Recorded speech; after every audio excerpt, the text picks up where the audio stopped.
सोना जानते बहुत मेलियाबल होता है। सोना दुनिया का सबसे अधिक मेलियाबल, मोस्ट मेलियाबल मेटल है। ये जानते मोस्ट मेलियाबल मेटल है, सबसे आघातवर्धनी, सबसे अधिक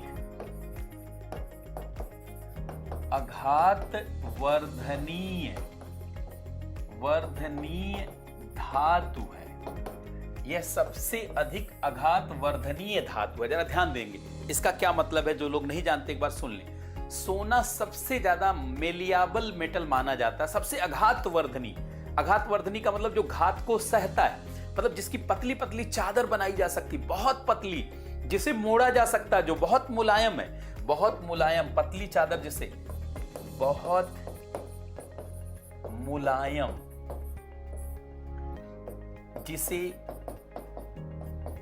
मोड़ना, पतली चादर बनाना, पतली चादर बनाना आसान है। मतलब आम समझ के लिए मैं बता रहा हूं। मोस्ट मेलियाबल का मतलब है जो बहुत मुलायम है, कितना भी आप उसको पीटिए टूटता नहीं। भाई आघातवर्धनी का मतलब सीधे होता है टूटना नहीं, पीटने पर टूटना नहीं, पीटने पर टूटना नहीं, टूटना नहीं। यही कारण है, ध्यान से सुने, यही कारण है कि सोने का बहुत छोटा छोटा गहना बनाया जा सकता है, बहुत छोटी छोटी कढ़ाई की जा सकती है, जैसे नोज रिंग है, ईयर रिंग है, या बहुत छोटा छोटा आप देखेंगे उसका जो चेन होता है, चेन में बहुत छोटी छोटी डिजाइन बनाना संभव होता है। छोटी छोटी डिजाइन बनाना क्यों संभव होता है? क्योंकि सोना, ध्यान से सुनेंगे, क्योंकि सोना जो है बहुत मेलियाबल होता है। सबसे अधिक जानते मेलियाबल सोना ही है, सोने के बाद चांदी आता है। ये इसकी देखिए, ये इसीलिए इसके छोटे छोटे गहने बनाए जा सकते हैं। आघातवर्धनीयता, आघातवर्धनीयता, आघातवर्धनीयता जानते हैं सोने की बहुत ज्यादा है। चांदी का उतना बढ़िया गहना नहीं बना सकते आप, उतना छोटा डिजाइन नहीं बना सकते जितना सोने का बना सकते हैं। इसलिए सोने का जानते हैं बहुत छोटा छोटा गहना बनाना बहुत आसान है। लेकिन एक चीज ध्यान रखें, सोना जो है इतना मुलायम होता है, कैसे खींचेंगे टूट जाएगा। इसलिए 24 कैरेट सोने का प्रयोग नहीं किया जाता। गहना बनाने के लिए, ज्वेलरी बनाने के लिए सामान्यतः 22 कैरेट, 20 कैरेट, 18 कैरेट इनका प्रयोग किया जाता है। ध्यान से सुनेंगे, देखिए अब जैसे ये सोना है, सोना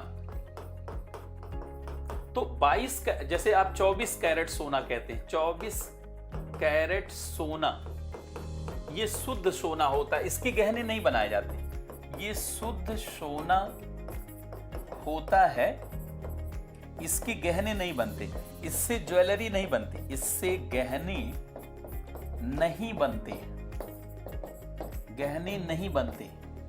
ध्यान से सुनेंगे, शुद्ध सोने से कोई गहना नहीं बनता। अगर आपको गहना बनाना है, ध्यान से सुनेंगे, अगर आपको गहना बनाना है तो सोने में क्या मिलाना पड़ेगा?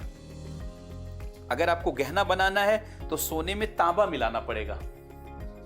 जैसे हमने कहा 22 कैरेट सोना, तो इसका क्या मतलब है? इसका मतलब है 22 भाग सोना और 2 भाग क्या हो गया? 2 भाग तांबा।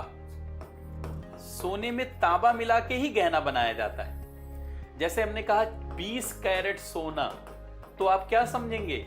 20 कैरेट सोना का मतलब हो गया 20 भाग सोना, ये गोल्ड, और 4 भाग क्या हो गया? बोलिए, 4 भाग हो गया तांबा।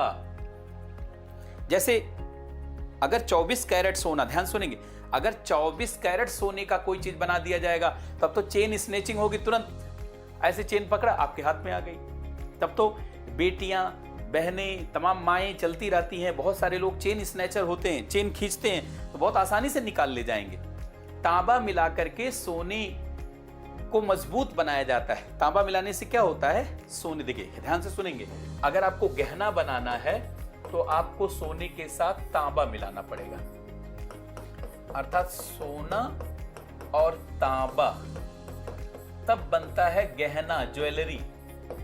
ये गहना बनता है, ज्वेलरी बनती है।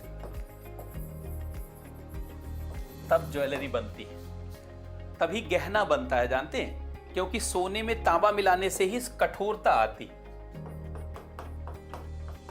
सोने में तांबा मिलाने पर कठोरता आती है, कठोरता आती है।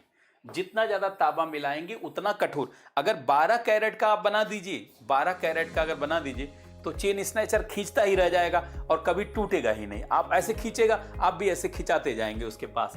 अगर 12 कैरेट का हो जाए, एकदम 12 कैरेट का बनाते ही नहीं, 12 कैरेट का मतलब 12 भाग